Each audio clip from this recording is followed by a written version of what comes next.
Was the initial plan to pull the car around back, and then they had to abort mission, and the driver came up on the circle driveway instead, and then they went out the front door.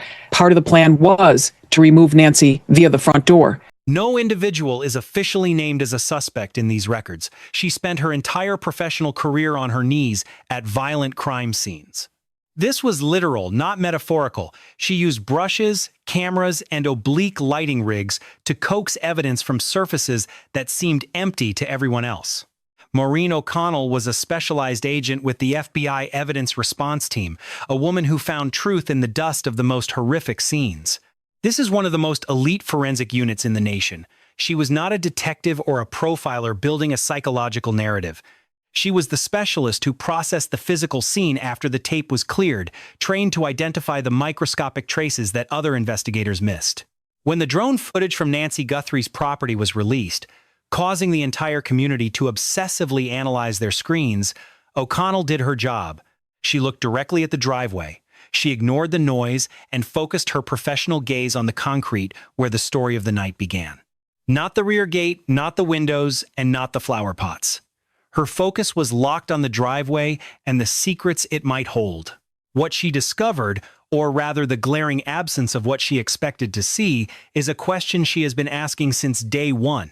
On day 67 of the investigation, Brian Enton sat down for an exclusive interview with the veteran agent Maureen O'Connell.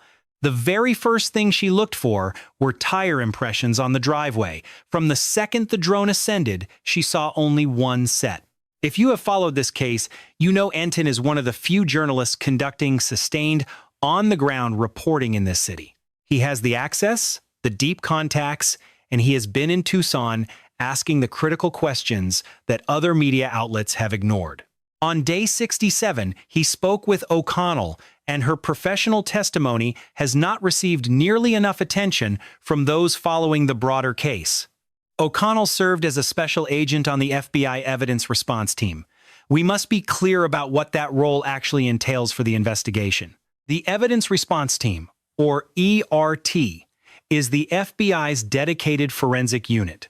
These agents are the elite professionals called for the most complex scenes. They handle the highest stakes crime scene processing in the country, including presidential events and mass casualty incidents where the evidence is absolutely vital. This is for federal crimes where the evidence is so critical and fragile that the department cannot afford a single procedural mistake or error. A minor error at the scene is not just an embarrassment. It is a case-ending failure that can let a killer walk free. ERT agents undergo specialized training covering a wide spectrum of forensic disciplines, from blood spatter analysis to the recovery of complex digital evidence. Within that world, tire impression analysis is a core discipline, not just a footnote. Agents are trained to photograph, preserve, and cast these tracks. Within that forensic world, tire impression analysis is a core discipline, not some minor or secondary forensic footnote. These agents are expertly trained to preserve and analyze tire tracks in environments ranging from pristine pavement to the most chaotic terrain. O'Connell was not a commentator offering an informal take. She was a practitioner providing a professional forensic assessment to a reporter on the record. She spoke by name about a real missing persons case. That distinction matters enormously, and it is why her observations deserve total, serious attention. The circular driveway. If you have been following this from the start, you understand the layout of Nancy Guthrie's home in the Tucson suburbs. Nancy Guthrie's home has a curved, looping driveway at the front. This allows a vehicle to pull in and exit without ever hitting reverse. This is a common feature in the Southwest, but let us think about it from a purely tactical and predatory standpoint for a moment. The circular driveway is built for convenience, but it is also designed for a lightning-fast exit where speed is the only priority. You pull in, you execute your mission, and you leave. You do not back out into traffic or reverse down a street where neighbors watch. You do not have to make a three-point turn. You leave forward facing at high speed the moment you decide to go, with full visibility. From a tactical view, leaving forward at speed with no awkward maneuvering is the only way to ensure the vehicle remains undetected during the extraction. To remove her quickly, quietly, and against her will, The kidnappers needed to minimize the vehicle's exposure in a vulnerable or stationary position. A circular driveway serves as the perfect staging area for such a high-risk extraction. You pull in, load the victim, and accelerate away instantly. You drive forward and you are gone. O'Connell was explicit when she told Brian Enton that the looping driveway at the front of the Tucson property is the exact location where she believes the vehicle used to transport Nancy was strategically positioned during the incident. That specific driveway is where she suspects the car pulled up to get her. The rear gates were locked, leaving only one path. If the vehicle was staged there, the concrete should bear the physical evidence of that presence. And yet, the drone footage tells another story. To remove her quickly, quietly, and against her will, the kidnappers needed to minimize the vehicle's exposure in a vulnerable or stationary position. A circular driveway serves as the perfect staging area for such a high-risk extraction. You pull in, load the victim, and accelerate away instantly. You drive forward, and you are gone. O'Connell was explicit when she told Brian Enton that the looping driveway at the front of the Tucson property is the exact location where she believes the vehicle used to transport Nancy was strategically positioned. That specific driveway is where she suspects the car stopped to intercept her. The rear gates were locked, leaving only one clean way out. A tactical shift occurred, forcing them toward the front. That neighbor's dog might have been the catalyst. This is no amateur observation from a random bystander scrolling through aerial drone footage on a whim. We are examining the clinical, professional judgment of a career forensic investigator with decades of field experience. She spends her life reconstructing crime scenes, reverse engineering human brutality from the cold, physical debris left behind. The neighbor's dog and the abandoned rear exit theory, so why pivot to the circular front entrance?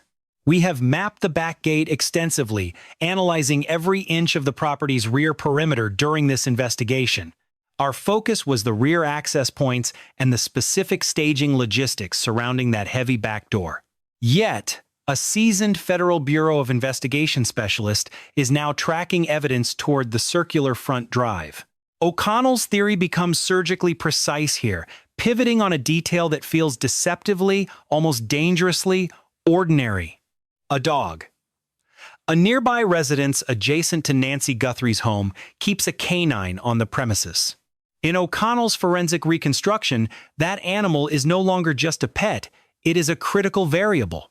I keep circling back to that neighbor's dog because a sharp squeal is a high-frequency acoustic trigger. Those high-pitched frequencies cut through the night air, and I suspect that is what initially alerted the animal.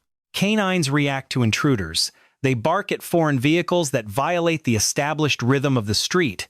They detect alien scents and unusual sounds, sensory disruptions that signal an immediate break in the neighborhood's pattern. In the dead silence of a Tucson suburb, a dog's persistent rhythmic barking is a psychological alarm bell. When an animal fixates on a vehicle idling in a dark rear alley, it inevitably draws unwanted eyes. Curtains twitch, porch lights flicker on, neighbors step onto their decks to scan the shadows for movement. O'Connell suspects a disturbance, perhaps that dog forced the subjects to scrap their original tactical extraction plan. The driver abandoned the alley, pulling the vehicle around to the circular front driveway instead. The extraction point shifted. The perpetrators were forced to move Nancy through the main front door. That circular drive, the property's primary face, is where any departing vehicle would leave its signature tire tracks. Precision is paramount here because O'Connell's forensic assessment is rooted in cold, hard data, not speculation. Her logic is built on drone analysis, physical evidence, and a deep psychological understanding of abduction mechanics. She was not stating this as an absolute certainty, but rather as a highly probable forensic reading. It represents the most operationally sound explanation for how the physical evidence aligns with the scene's layout. Her conviction was so direct, so pointed, that this shift in focus demands our full attention. When a professional of her caliber zeroes in on a specific patch of ground, you follow her lead. This shift carries massive forensic weight, bringing us to the nightmare of the surface, decomposed granite. This is the technical crux of the investigation, a detail that has been dangerously overlooked until now. To grasp the true stakes of this case, you must understand the chemistry of the ground beneath them. Nancy Guthrie's driveway is not paved with concrete, asphalt, or any form of sealed, permanent surface. You would find those in a modern suburban sprawl, but not here in this specific desert pocket. The driveway is composed of decomposed granite, a surface material that changes the entire evidentiary landscape. That material, compressed beneath the weight of every passing tire, holds the secret to the entire tactical failure. O'Connell is sounding the alarm on this specific substance, decomposed granite, the forensic investigator's greatest obstacle. Securing a usable tire impression on this natural, granular aggregate is a technical and logistical nightmare. This material forms when granite rock slowly weathers and disintegrates over time into a loose, shifting granular aggregate. It is the ubiquitous footprint of desert landscaping across the rugged American Southwest. From Tucson to Phoenix, Scottsdale to Albuquerque, this material is chosen because it withstands the blistering heat. It allows rain to permeate, requires almost no upkeep, and blends seamlessly into the harsh desert aesthetic. In Arizona, hundreds of thousands of homes utilize this aggregate as their primary driveway surface material. But for a forensic team, this granite presents a catastrophic hurdle for high-fidelity evidence recovery. The problem is stability. DG is a loose, constantly shifting medium that refuses to hold a shape. It compacts under immense pressure, beneath heavy tires and human foot traffic, but that compression is never permanent. When a vehicle drives over, decomposed granite captures a tire's specific signature. The vehicle's massive weight crushes the granules deep into the dry earth, molding a fleeting pattern that mirrors the tire's tread. But this imprint, unlike a mark stamped into heavy, wet soil, mud, or thick clay, is exceptionally delicate. A single misplaced footstep from a first responder can obliterate the pattern instantly. Another car's passing shifts the material. The wind strips it away. Rain washes the history clean before it is recorded. In a desert environment where gusts are constant and the shifting sun's heat expands the earth, the physical evidence moves. The time to salvage that impression before it degrades is vanishingly small. Then there is the issue of visual complexity. Decomposed granite presents a chaotic, uneven surface of varying jagged minerals. It lacks the smooth clarity of wet silt where a tread mark stands out to the naked eye with ease. The compaction is there a ghost in the dirt, but it remains nearly invisible without the exact right lighting conditions. This creates a photographic nightmare. Oblique lighting. Tire marks in this specific grit do not photograph easily. You cannot simply walk onto the driveway, point a camera at the ground in the high noon sun, and hope. To capture an image that is forensically useful requires more than a simple snapshot in the bright light of day. The physics of the surface reject standard light. The method O'Connell looked for was the surgical technique forensic photographers use, specifically for granular soils and fragile impressions in materials that defy the lens under anything but the perfect angle. A master technician uses precision sets of scales and moves their light source through every possible degree of low, oblique, raking light angles. This low-angle raking light catches the microscopic ridge details on the impression that overhead light would simply wash away.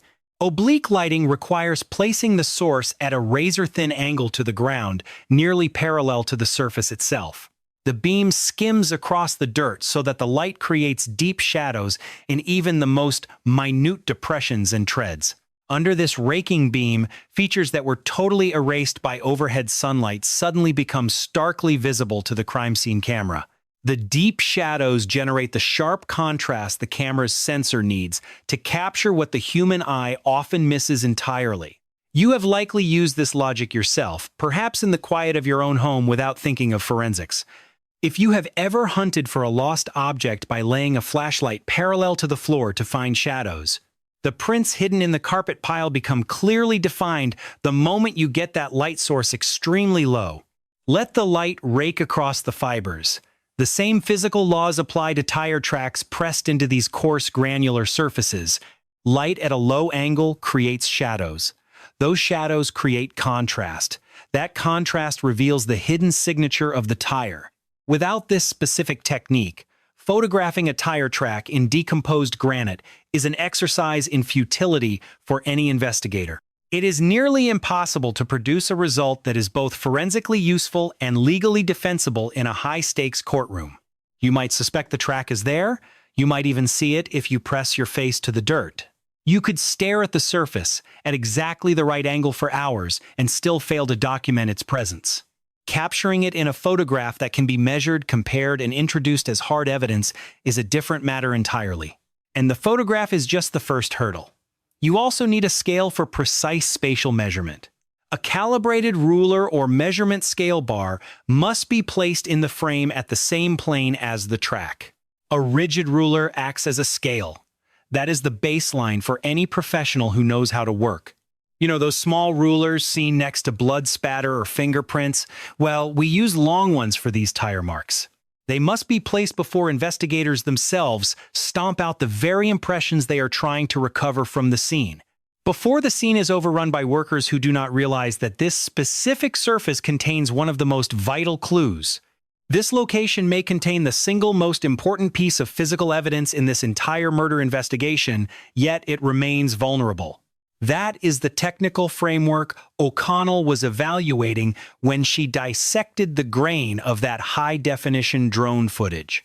It was the clinical standard against which she assessed what she saw and what was conspicuously absent in those aerial shots. O'Connell watched the drone footage with a clinical eye, ignoring the drama and the immediate visual impact of the crime. She looked at what was being worked. What investigative process was actually visible to a trained professional on that scene? Were investigators conducting the careful, systematic, technique-specific evidence collection on the driveway surface that this grave situation specifically and urgently warranted? And she did not see in the available drone footage any evidence that anyone was working the tire impressions in the circle driveway. No oblique lighting was visible. There were no portable rigs that professional agents bring to crime scenes for this specific purpose. There were no specialists crouched low to the earth utilizing scales or cameras for proper impression photography. A systematic grid-based forensic survey of the entry driveway was totally absent. The decomposed granite sat entirely untouched and unexamined. The weathered granite of that driveway should have been a primary target for the forensic impression recovery O'Connell expected. In a scene with this profile, O'Connell's clinical detachment and her commitment to intellectual honesty become absolutely paramount. She was meticulous, explicitly conceding that the Federal Bureau might have conducted their recovery while the cameras were dark. Brian Enton's drone wasn't hovering overhead at every moment, and O'Connell saw no evidence of soil casting in the footage. Federal agents cleared the perimeter, pushing everyone back, effectively blinding the observers who were scanning for soil impressions. The drone was a tool, but it wasn't a permanent eye. It wasn't airborne at every critical hour of the investigation, specifically at 4 in the morning, before the media circus arrived, or during those dark gaps when scene access was unrestricted. O'Connell remains bound by logic, acknowledging she cannot definitively state if the work occurred based solely on aerial surveillance. Her assessment was surgically precise, refusing to push past the cold barriers of what the available data could prove. She refused to fabricate, but the void remained a total lack of visible tire impression work in that circle driveway. Since day 67, that glaring absence of forensic activity in the available footage has deeply troubled her professional assessment. A veteran evidence response team agent knows exactly what a process scene looks like, and she didn't see the markers. If the site had been processed with the intensity this case demanded, the forensic footprint would be unmistakable, yet it was missing. O'Connell's formal observation serves as the lethal foundation for the timeline discrepancies that would later plague the entire investigation. We need to widen the lens, because what O'Connell is highlighting isn't just about photos, it is a matter of critical timing. In the high-stakes world of forensic collection, timing is the difference between a conviction and a cold case. This was a high-profile scene, teeming with multiple agencies and under intense public gaze, yet it was repeatedly opened and resealed. In this game, Timing is the only currency that matters, and the records regarding the Guthrie property are alarmingly clear. Public records confirm that Nancy Guthrie's estate was never maintained as a pristine, hermetically sealed environment from the start. The perimeter was breached, the scene was released, and then accessed by various parties for a multitude of reasons. It became a frantic hub of activity during those first chaotic days of a high-priority search for a missing person. Heavy vehicles rolled in and out of that property, while a small army of investigators marched across the ground. The harsh reality of those early operational hours meant that the ground was being trampled long before the lab arrived. This was not a controlled laboratory environment, it was a porous, evolving landscape that was rapidly losing its silent witnesses. Consider the physics of decomposed granite. Every single footstep across that driveway acts as a grinding stone, erasing delicate patterns. Each vehicle that entered the property during those first 72 hours compressed the soil, shifting the granular layers forever. With every rotation of a tire, the evidence of the vehicle that actually transported Nancy was being methodically ground into dust. Every subsequent disturbance likely compromised or outright obliterated the one impression that could have identified her killer's transport. This leads us to the core of O'Connell's suspicion. Exactly when did investigators realize that driveway was a staging point? How much time elapsed before that specific patch of decomposed granite was cordoned off for expert forensic recovery? Was that circle driveway guarded with the intensity a potential crime scene requires, or was it treated as a thoroughfare? If the staging area had been flagged on day one and instantly isolated, the evidence might have survived the initial chaos. A rapid response by the evidence response team might have captured a clean tread pattern, but the clock was ticking. However, if the tactical significance of that driveway went unnoticed, the window for recovery began to slam shut. If vehicles moved through that area before anyone thought to look down, the forensic opportunity was likely lost forever. That window of opportunity doesn't stay open, it closes in silence, often before the investigators even realize they've missed it. O'Connell isn't guessing at the specific minute-by-minute timeline, as she wasn't inside the command post during those early hours. Her concern is rooted in technical reality, the cold, hard physics of surface degradation and the fragility of physical evidence. It is a technical critique of how time destroys truth, specifically regarding the degradation of the driveway's surface. Which brings us to the Federal Bureau's tire database, a massive, silent library of every tread pattern on the road. If a clean impression is pulled in time, the Bureau can do things that seem like something out of science fiction. Everything was on the line in that circular driveway, and the stakes for identifying the suspect's vehicle couldn't be higher. The FBI's examiners use extensive libraries to match a crime scene impression against thousands of known tire manufacturer designs. These archives have been painstakingly compiled over 4 decades, covering nearly every passenger and commercial tire sold in America. Tire treads function as unique forensic fingerprints. Just like a human fingerprint, a tire tread leaves a unique signature. The Bureau maintains a massive digital library containing 18 six-stacked, every conceivable tire impression. Investigators use these photographs to perform a cold, surgical assessment of whether those tracks match a specific suspect tire. Identifying a model immediately filters the list of possible vehicles, because distinct automotive weight classes and chassis sizes utilize specific tire categories. An impression indicating the suspect was driving a heavy, all-terrain truck tire provides a clinical profile of the predator's choice of transport. It speaks to the utility and capability of the vehicle. A tread matching a standard 4-door sedan tells a far different story about the offender's logistics. In cases of high-fidelity impressions, where the rubber shows individual characteristics like unique wear patterns or damage from specific road hazards, forensic specialists can often isolate an identification to one individual tire rather than a general model. This granular level of detail is infrequent and often fiercely litigated in court, yet it remains a devastatingly effective forensic tool for linking a suspect. Tire track analysis is a rigorous, peer-reviewed science backed by decades of established legal case law. It is a methodology routinely accepted as evidence in federal courtrooms. The Bureau's laboratory division has invested millions into refining this technical capability, and O'Connell spent her professional life within the institutional architecture where these analyses are perfected. This creates a relentless chain of logical deductions. A clear, properly scaled photograph of a tread found in Nancy's circular drive could identify a model. That model narrows the search to a specific vehicle class. That classification, cross-referenced with traffic camera data and witness statements, can isolate one specific set of wheels. And a specific vehicle is the physical link to the individuals who took Nancy. That evidentiary bridge from a patch of dirt to a human suspect cannot exist without the initial physical record left. The entire prosecution rests on that physical contact between rubber and earth, specifically the loose, decomposed granite of the driveway. At that critical moment, the soil was undisturbed and capable of capturing a perfect record of the exit.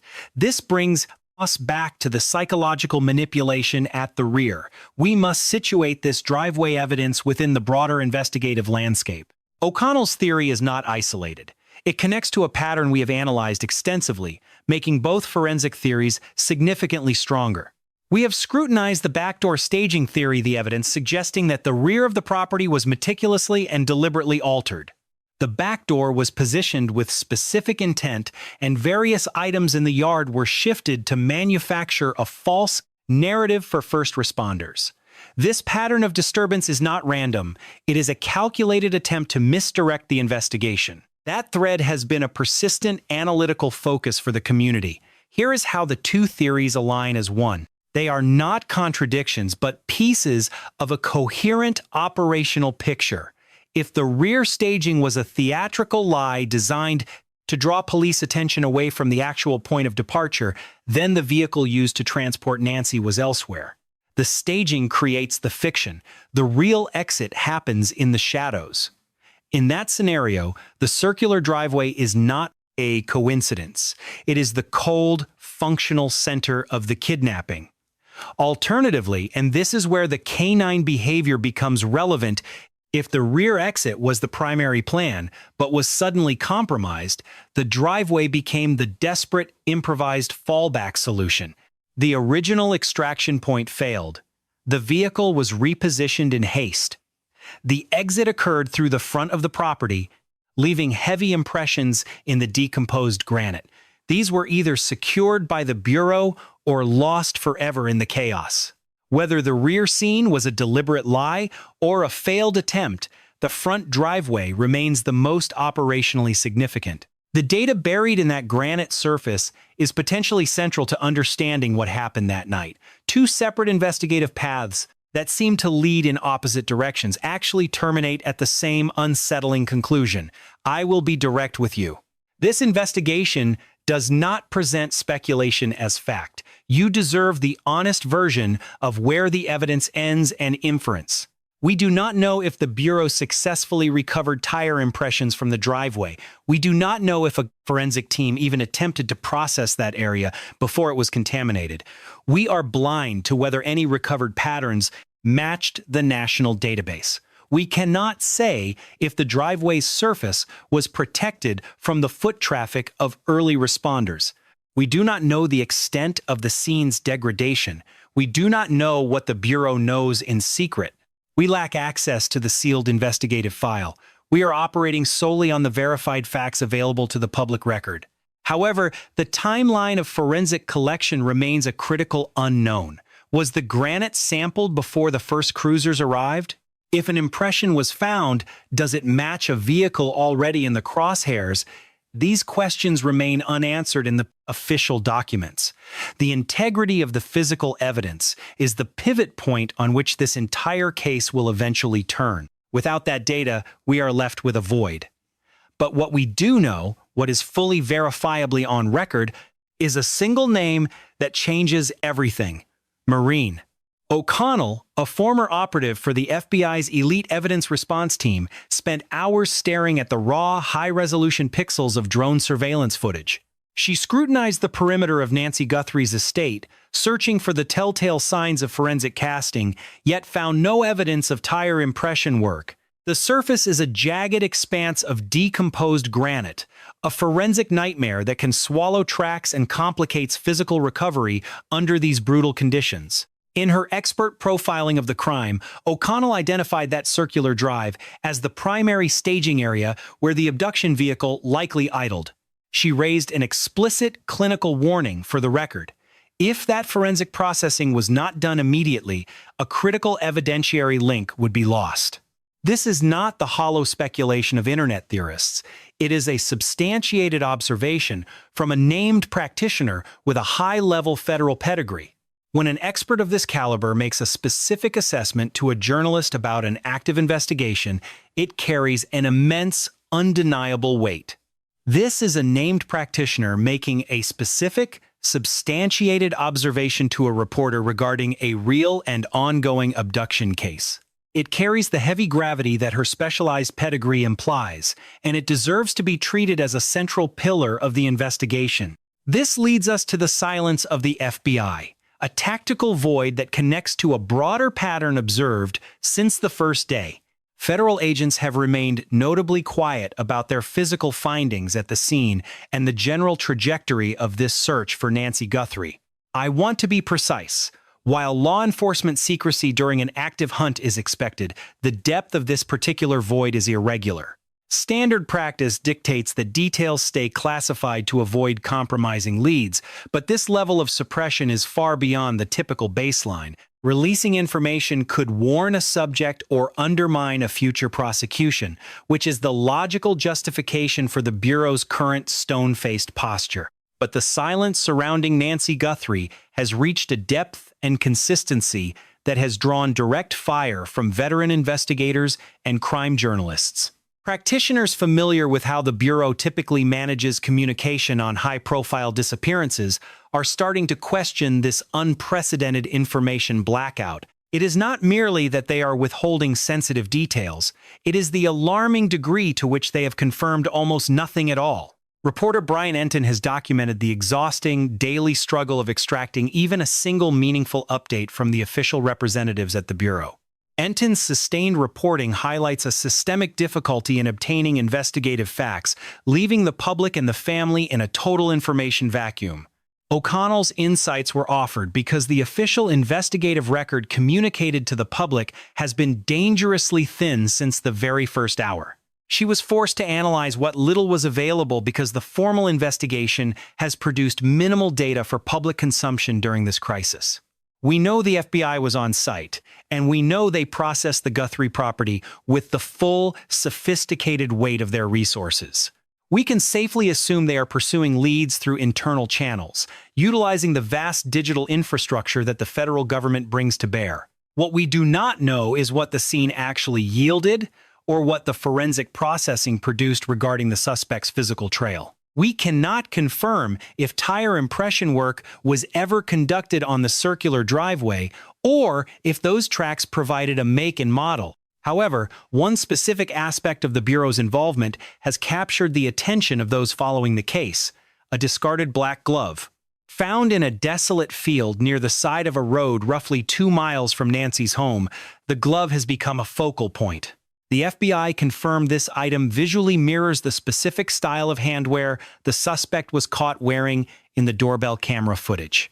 This is not yet a material forensic match, but a visual alignment of style, which, combined with DNA, makes it a critical find. The presence of viable biological material makes this discarded glove the most significant physical evidence recovered outside the primary residence. The timeline is clinical. The Pima County Sheriff's Department secured the glove and rushed it to a private Florida lab on February 12th.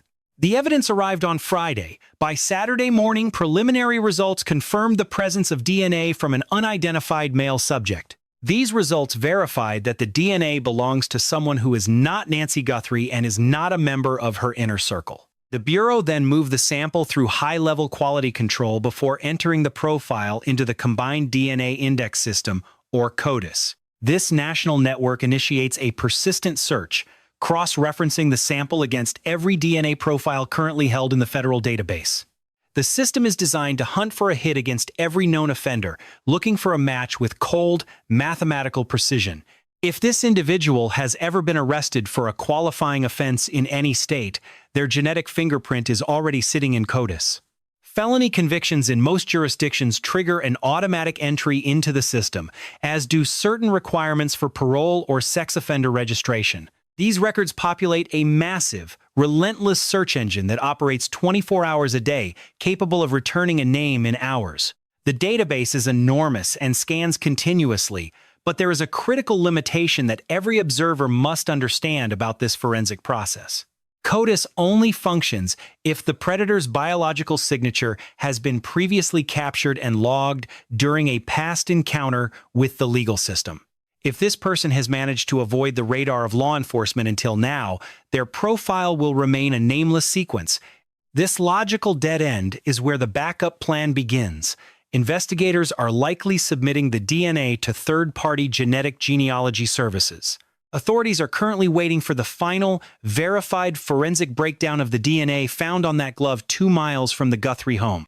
The Bureau confirms a visual match to the gloves worn by the intruder on the night Nancy vanished, but without a hit in the database, the predator remains in the shadows. Nancy was snatched. Joseph DeAngelo stayed in the shadows for 4 decades. He was finally caught in 2018. Not through government databases, but because a distant cousin uploaded DNA to a public site. Genealogists mapped a lineage, isolated the predator, and verified his profile through covert surveillance. A 40-year-old cold trail burned hot in 4 months once genetic matching began. In the Guthrie investigation, 2 clocks are ticking. CODIS is processing samples now. Genetic experts are waiting. One of these paths will identify the monster. It is a certainty, not a theory. Every individual who used 23andMe, Ancestry, or GED match just became a silent witness in the hunt for this kidnapper. A predator's genetic code is a permanent digital mugshot. He left his signature on that glove. Now, the entire American forensic machine is hunting him. The perimeter is closing at the speed of light. DNA is just the first layer. The FBI's CAST unit is deploying their cellular analysis tools. This is their surgical strike team. A former federal supervisor confirmed that this unit is currently mining massive cell tower archives. They are looking at every ping from the night Nancy vanished. A digital dragnet is active. Every active handset near that house between midnight and 4 a.m. on February 1st was recorded. Tower logs reveal every device present, their duration, and their exit routes after the crime. If the attacker carried a phone, and few have the discipline to leave one, he is already mapped. CAST has reconstructed the precise movements of every person in that desert neighborhood that night. A retired agent believes the suspect's name is likely already on a shortlist under intense review. Candidates are being vetted, some are discarded while others are watched from the shadows. This is the iceberg effect. The public press briefings and warrants represent only 10%. Deep below the surface, the FBI is weaponizing datasets the general public cannot comprehend. When they move, there will be no warning. Only the sound of steel ratcheting on wrists. A dual-pronged psychological strike was launched at the kidnapper within the last 24 hours. Appeals from the daughter and the president created an unprecedented level of national pressure. If an associate, a neighbor, or a relative noticed a sudden change in behavior after February 1st, their tip is now the missing piece of the physical evidence puzzle being built. This community must realize that every piece of behavioral data is as vital as a fingerprint. Vulnerable 84-year-old women live alone across this nation in homes with circle drives and xeriscaping. They listen to dogs barking at shadows and assume their suburban seclusion equals total safety. Families trust these quiet streets, but that trust was violently shattered in the Tucson dust. The total truth of Nancy's fate remains buried. We refuse to speculate on the dark details.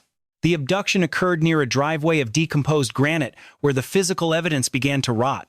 The window for capturing pristine forensic markers likely slammed shut before the search even shifted. That window is a brutal reality in every missing persons case across the United States. The initial hours dictate which biological traces survive and which are erased by the elements. This is not an investigative failure. It is the physics of a crime scene and time. Forensic material degrades. The only variable is whether the right tech reached it before the decay. This case is unique because the entire world is watching the clock run down in real time. For 67 days, this community has tracked every drone flight and every official statement issued.